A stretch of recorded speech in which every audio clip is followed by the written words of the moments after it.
morning, dear students.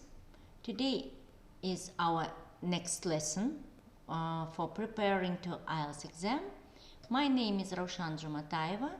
I'm an English teacher of Nazarbayev Intellectual School of Math and Physics in Astana.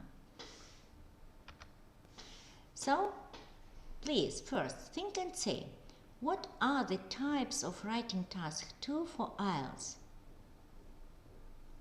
You have learned some information and I hope that you remember.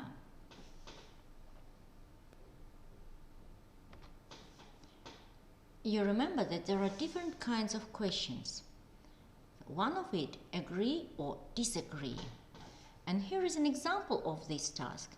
Some people think that scientists experimenting with animals in a laboratory is the only way we can guarantee new products will be safe for human use. To what extent do you agree or disagree with this opinion? Another type of task is advantages, benefits outweigh, disadvantages, and drawbacks.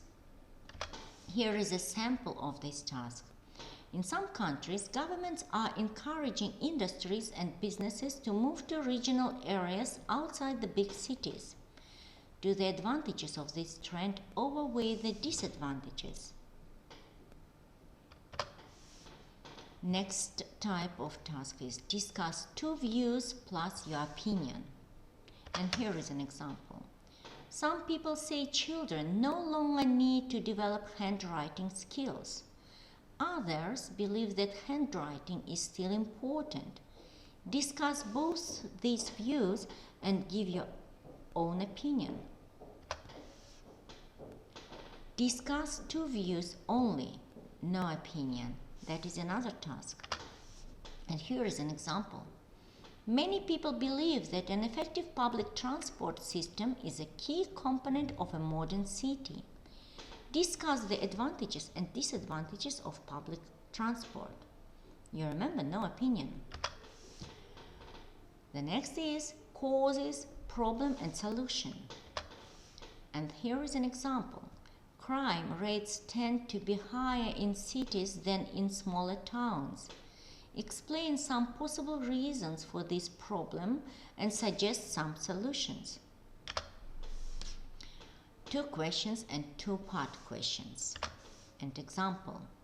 To some people, studying the past has little value in the modern world. Why do you think it is important to do so? What will be the effect if children are not taught history? Opinion essay. And here is an example. Research indicates that the characteristics we are born with have much more influence on our personality and development than other experiences we may have in life. Which do you consider to be the major influence? What should you remember? To prepare for writing the IELTS Task 2 essay, make sure that different types of questions are aware to you and you understand how to answer and organize your essay. Regardless of what they are asking you to write about, they can all be answered with 2 main body paragraphs plus introduction and conclusion paragraphs. You have revised all this information and now let's talk how to write an English essay. Today we are going to talk about narrative essay. Do you remember what is narrative? Alright, think please. At the same time I will tell you about the aims of our lesson. First aim is understand the different features and purpose of a narrative essay. 2. Identify significant information to use in the answer. 3. Learn how to organize the description of a story. 4. Describe the process, how something works, of the narrative essay writing. So, let's start with the next. You know this verb, narrate, and what synonyms can you write in the boxes for this verb? Think a minute, please. You can discuss in your group and write down your answers on the board or in your notebook. So, what are the synonyms for the word narrate? These are possible answers: tell, describe, recount, inform, recite. Hope that you have also another kinds of synonyms. And can you answer the next question? What is a narrative essay? Please brainstorm in your group and be ready to answer. What is a narrative essay? Good job. So, I want to suggest my possible answer. The definition of a narrative essay is a story told to teach a life lesson. I have taken this definition from your dictionary.com website. So, let's continue to talk about a narrative essay.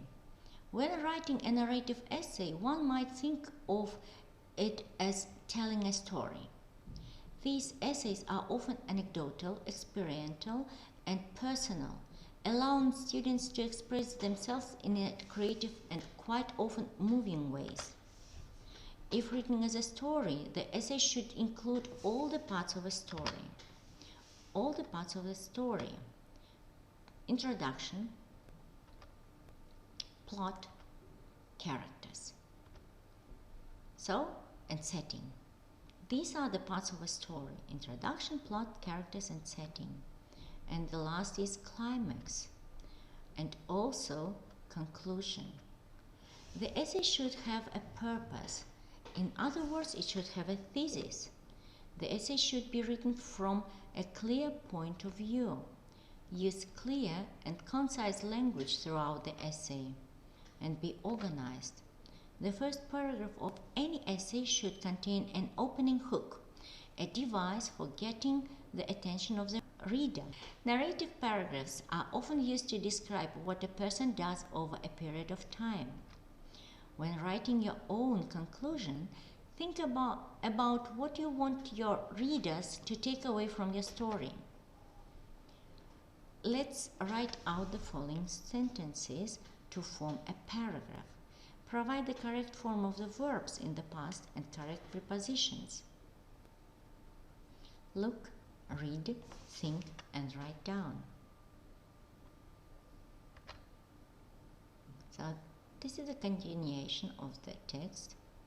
Again, read, think, and provide the correct form of the verb in the past, and also correct prepositions. Good job. Now, let's watch a video about features of narrative writing, and you will have more information about writing narrative essay. Writing is cool.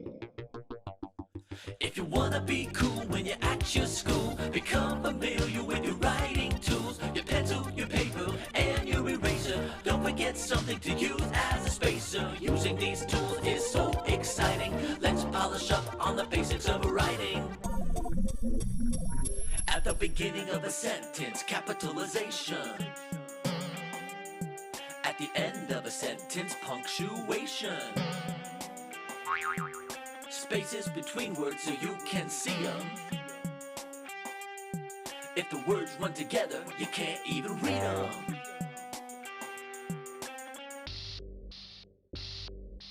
Every story really should be amusing. No one wants to read it if it's boring or confusing. If it doesn't make sense, then you should try to catch it. And make sure your picture and your words are matching. If you wanna be cool when you're at your school, become familiar with your writing tools, your pencil, your paper, and your eraser. Don't forget something to use as a spacer. Using these tools is so exciting. Let's polish up on the basics of writing. Your story needs a beginning. Like, how does your story start? Introduce the characters and start your plot. Is there a problem that needs to get solved? What is the setting and where is it all? Your story needs a middle. Tell us another thing or two about what all of the characters do. How did they feel? What did they say? Describe what happens along the way. Your story needs an end. How does your story end? Did the problem get solved? Was everybody friends? Now I know every story isn't smiles and laughter, but the best stories end happily ever after. If you wanna be cool when you're at your school, become familiar with your writing tools, your pencil, your paper, and your eraser. Don't forget something to use as a spacer. Using these tools is so exciting. Let's polish up on the basics of writing. Start sentences with a capital letter. End sentences with a period, question mark, or exclamation point. Keep meatball spaces between words. Make your story interesting so that people want to hear more. Make sure your words and your picture match. Have a beginning, middle, and end to your story.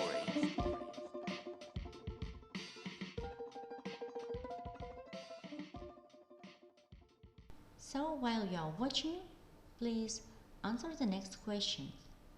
What can we do to make our story writing more exciting to read? You can use such kind of tips in your writing to help you. So, how to write a narrative essay? When you want to write any type of narrative essays, you must keep in mind that it is going to tell a story. You can write about the following things: an event that is a part of your experience, an experience that occurred in the near past or which is currently ongoing, an event that could have occurred in the life of someone close. The next crucial aspect of narrative essays is that the story must have a main point, and the best way to conclude it would be to describe the point or lesson that you learned from the experience. You can make such kind of notes. When you write your narrative essay, make sure that your narrative essays begin with a general statement such as, "It can be a great experience to learn something new."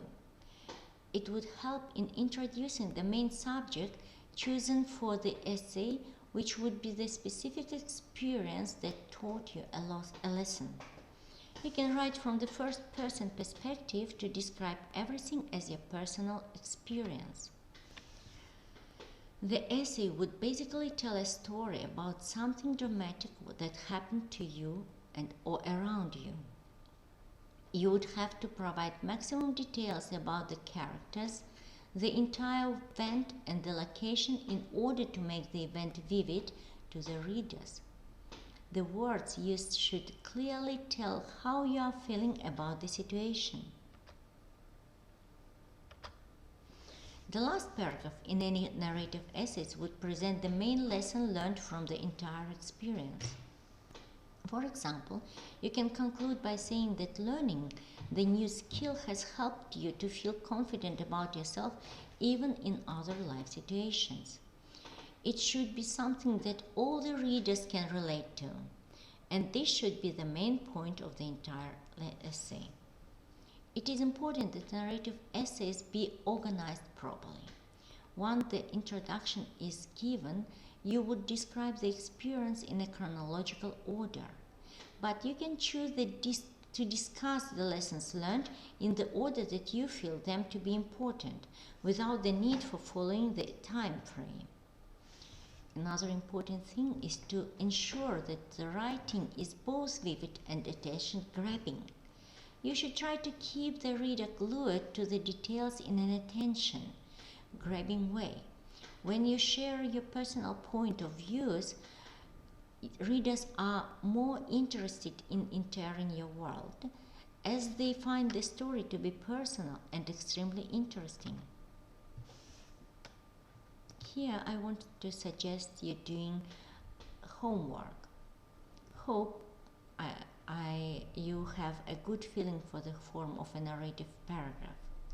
So, fill in the gaps in this paragraph with information about you did yesterday evening. So, And here is a list of reference of materials I used to prepare this lesson. And if you are interested in watching this video again, you can go to moodle.nis.edu.kz. Thank you very much for your attention.